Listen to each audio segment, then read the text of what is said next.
Support comes from the Missouri Forest Products Association, saluting Earth Day on April 22nd with an ongoing commitment to help offset carbon emissions with sustainable harvesting of Missouri forests.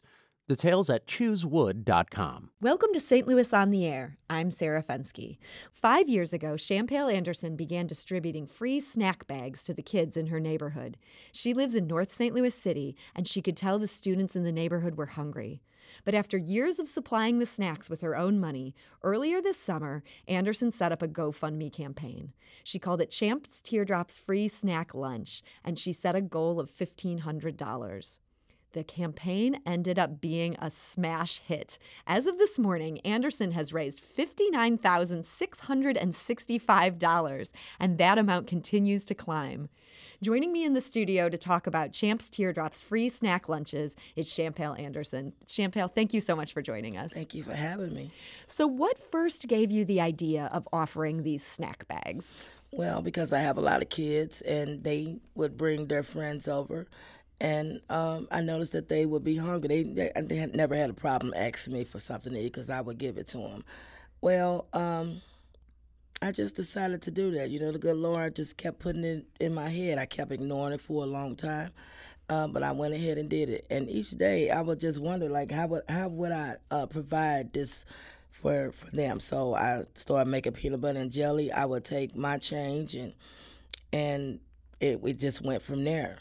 And I did this consistently every single day. And you were putting these, it's not like you were just handing them one thing to eat and sending them on their way. You were putting together these paper bags with sandwiches in them and then other treats as well. Fruit, chips, whatever. I change up. That makes them so excited, you know. And was this just 2 friends, 3 friends? How many of these were you giving out in an average day? Oh, my goodness. At least, at first it was like maybe 40. 40? Mm-hmm. So you started with 40. And they, by the kids will tell their friends, and then they start coming. It just grew. I heard at some point you had something close to like 100 people just popping by your house every day to get these snack bags. Yes. I have more now. Yeah, now that word has really gotten right. out. So I'm a mom myself. I have 2 young kids. And I got to say, keeping food on the table, kids just eat so much. They're so hungry. And it is not cheap. How did you pay for having 40 to 100 snack bags on a daily basis? Well, I work. My husband, you know, he helps out. So I have a good support system. All those kids, yeah. My kids. But so you were just doing this with your family? With finances. my family, yes. When did you realize, hey, it would be great to get some donations for this thing? Well, after about a year. So my daughter, Satin, decided to make me up some flyers. And we would go out and we would pass them out. You know, a lot of people would say they would donate, but, you know, you never heard from them. And we did that for quite a while. Every now and then somebody might pop up with loaves of bread, or, you know, they give you some food donations. Yes. Okay. Mm-hmm. So you're getting some kind of minimal donations. I understand at one point you or one of your daughters even tried to put up a GoFundMe page just yourself. Yes, we put the GoFundMe page up, but we had one response, and that was my sister. Oh, no. Oh, yeah. So that was not a viral success. Right. So we talked to a young lady from Fox 2 News. And how did she find you? What I was out passing out the flyers out on 270 in Riverview one day, and she just happened to see us. She gave us a card, and we emailed her. We didn't hear back from her for about a month, so we just let it go. You probably figured that was it. Yeah, that was it. Nobody's going to respond, because they always tell us that. Right. But after a month, she called me that Friday, and she wanted us to be there August 19th. We went in for a segment. It aired. A few people called us and donated a few. She had you then in the Fox 2 studio talking about this? Yes. Okay. Dan Gray did. Okay. So then we did a follow-up with Kelly Hopkins. Okay. And Kelly took it viral. Okay. And did she help you set up the GoFundMe then, or how did... She redid the GoFundMe, and I believe she put it on Twitter, because I'm computer illiterate. I have no idea about this. Yeah. And we just blew up. And so did that happen right away? I mean, when did you start getting a sense of, oh my goodness, it's more than just my brother seeing this thing? That same Sunday. She left my house at 12. I think it aired at 8. I started receiving calls that night. I received calls all night and to the next day, and I'm still receiving calls. People are so wonderful. I am so overwhelmed, happily overwhelmed. And now, with all those donations, now I'm able to grow. So I have 5. When I leave here today, I'm actually about to set up different locations where kids can receive snack bags. Oh, wow. We will be making them at my house, and each day I will take them to the locations. And are you going to stick with the city of St. Louis, or are you going to be going to parts of the county with this? How did you pick these locations? Yes, I have a few people in the county, Pine Line, Jennings. Oh, okay. South Going down to St. North Louis. County a bit. Mm-hmm. Yes. And then also into South City. Hey, if someone wants to help me out and I can set it up there, I want it. I just want it to be a safe area where the kids don't run in the street. That's my my biggest fear. Yeah. Because they're so excited about what could be in that bag today. Yeah. Mm-hmm. So you do have a job. You said you have a job in healthcare. Yes. Even just doing this out of your house, that's a significant amount of work. Now that you're taking on multiple locations, how are you even going to make that work? Listen, I'm counting on the good Lord to give me strength. Yeah. He's my drive. You know, he gets me up. Let's get this done. So. Now, I know that part of the reason that you started doing this is you had experienced some trouble in your life. A lot of it. Yeah. What led you to sort of put your trust there and to say that, yeah, I'm going to do this thing. I'm going to help my community? Just because of my past, you know. I didn't have such a good childhood growing up. You know, it was rough.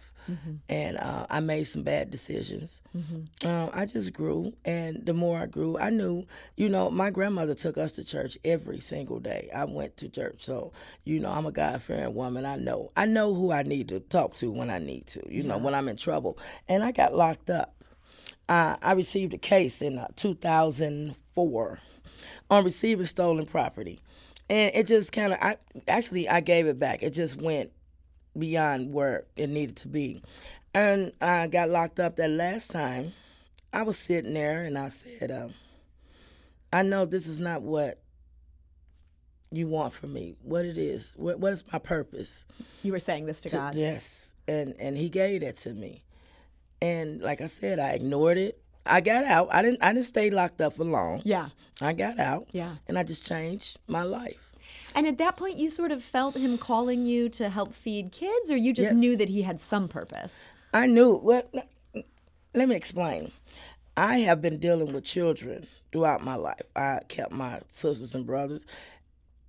Everybody have their kid is always at my house. I love kids. And you have 6 of your own, I have right? 6 of my own, plus a few. Yeah.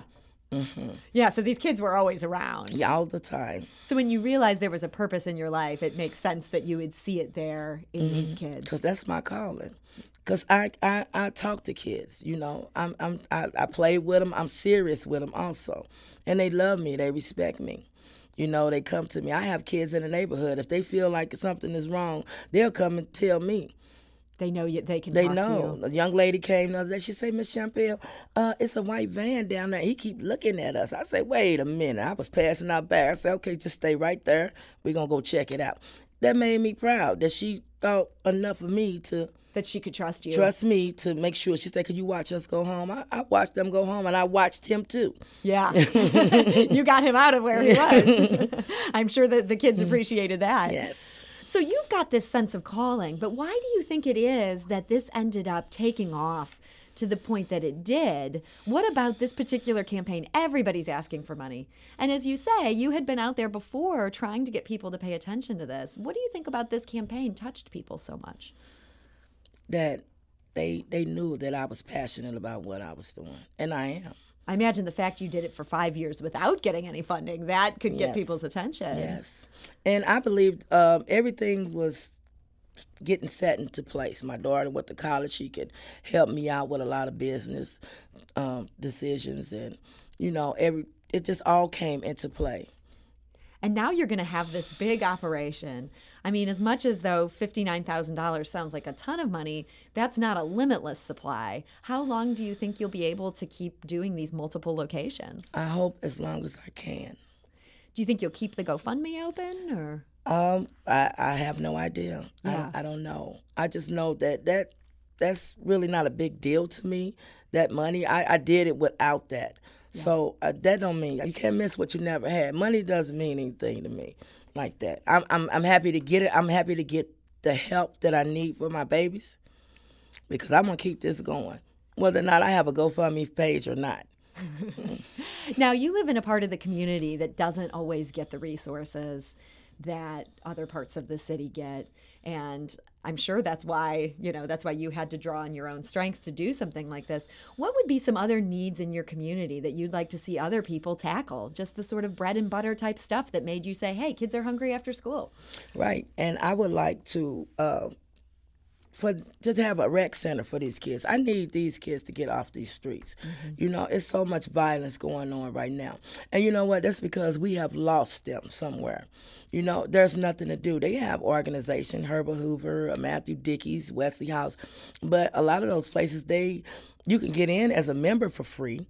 But the programming, whatever you decide, it costs money. Those kids can't afford that.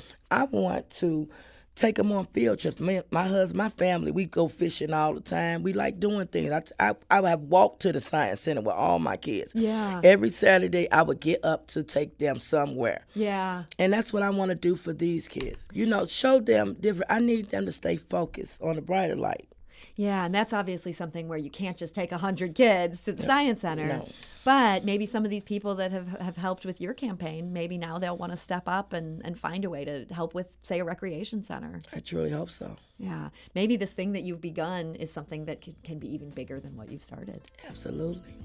Well, Champale Anderson, thank you so much for joining us today. Thank you for having me. And good luck as you're expanding to these multiple locations. I can't wait to get the update on what happens next. And I'm going to send you some pictures as soon as I set them up. I am looking forward to seeing those, and we will share those with our readers on our website, which is stlouispublicradio.org. So, Champale, thank you so much for joining us. This is St. Louis on the Air on St. Louis Public Radio, 90.7 KWMU.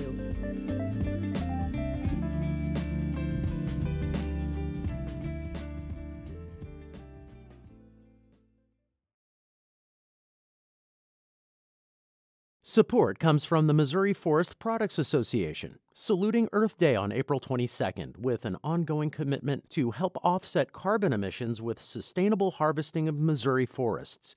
Details at choosewood.com.